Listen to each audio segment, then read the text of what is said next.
Hello everyone, আসসালামু আলাইকুম। পূর্ণতা বোলাকে স্বাগতম। সবাই কেমন আছেন? আশা করি ভালো আছেন।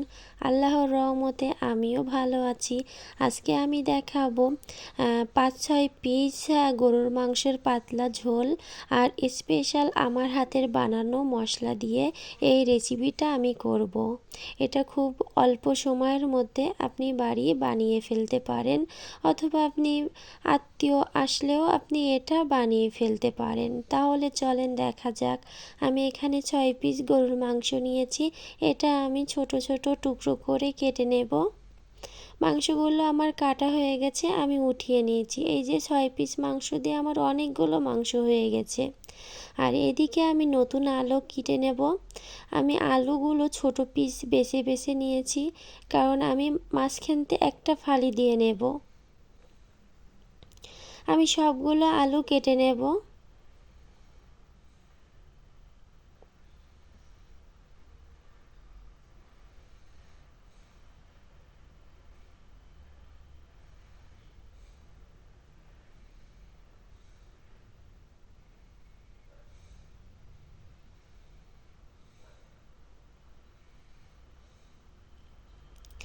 সবগুলো আলু আমার কাটা হয়ে গেছে, আমি উঠিয়ে নিচ্ছি। আমি আলু আবার একটু ধুয়ে ভিজিয়ে রেখে দেব।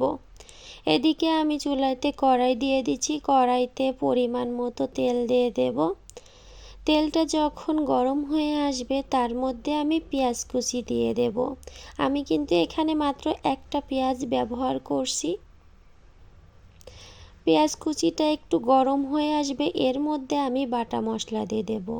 আমি এখানে বাটা মশলা দিয়েছি রসুন বাটা, আদা বাটা, জিরা বাটা, এলাচ বাটা আর ডালচিনি বাটা। এখানে কিন্তু আমি আর কোনো মশলা দিইনি।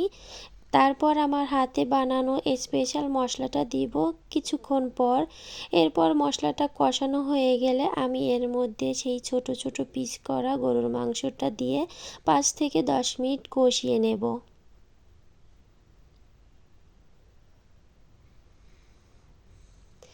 আমার 5 থেকে 10 মিনিট কষানোর পর আমি হাতে বানানো সেই মশলাটা দিয়ে দেব। এই মশলাটা আমি এখানে ভাজা তেজপাতা দিয়েছি, ভাজা জিরা, ভাজা এলাচ, ভাজা ডালচিনি আর জয়ত্রী। এইগুলো দিয়ে আমি এই মশলাটা বানিয়ে নিয়েছি। তারপর আমি আধা ঘন্টা ধরে মশলাগুলো কষিয়ে মাংস ভালো করে কষিয়ে নেব। কষানো হয়ে গেলে আমি এর মধ্যে কেটে ধুয়ে রাখা সেই আলুটা দিয়ে আবারও অনেকক্ষণ কষিয়ে নেব।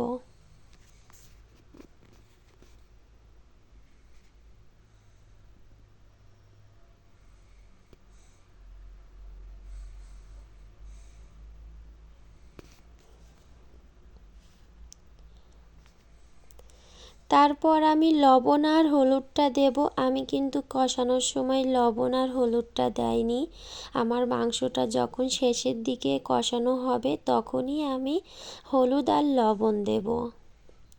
তারপর এখানে আমি অল্প একটু পানি ব্যবহার করব। আমি প্রথম কষানোর সময় কোনোটা রকম পানি দেইনি, না দিয়ে আমি আধা ঘন্টা কিন্তু মাংসটা কষিয়ে নিয়েছি। এখন এই যে অল্প একটু পানি দিয়ে মশলাটা কষিয়ে নেব, তার জন্য আমি একটু ঢেকে রাখছিলাম। ঢেকে রাখার পর এই যে ফাইনাল লুক কিন্তু চলে আসছে।